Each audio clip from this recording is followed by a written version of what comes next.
Well, good evening, everyone. Hope your day's gone great. Uncle Kerry here.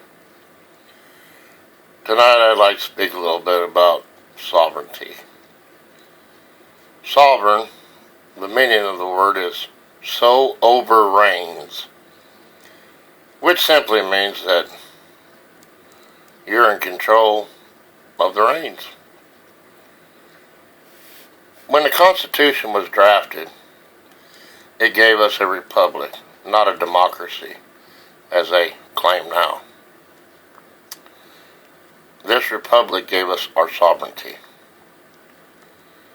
which meant we were in charge of our own lives and destiny. Also that we, the people, in fact, were in control of our elected representatives. Amendments 9 and 10 of the Constitution explain that best. Are we still sovereign? Yes and no.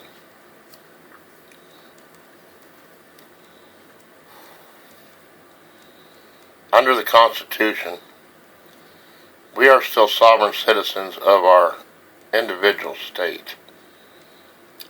The Republic basically made each state into its own country, hence the United States. By all rights today, we still are sovereign. But two things in history changed the dynamic of our sovereignty. The 14th Amendment and the Act of 1871. I believe it was in 1868. The 14th Amendment was introduced as a way to make newly freed slaves into American citizens. Not sovereign citizens, though, mind you. Also written into that amendment was a way to try and change the status of sovereign citizen. The Act of 1871 would virtually close the deal. Now, on February 21st, 1871, the 41st Congress, because of the Civil War, needed money to sustain the Republic. So they passed the Act of 1871. Basically, they wanted to borrow money from the international banking community. But the bankers said, oh, no. We want collateral. So they offered up our government capital, the 10 square miles of the District of Columbia, as collateral. This act converted our republic's government into a corporation, the United States of America Incorporated, all in capital letters,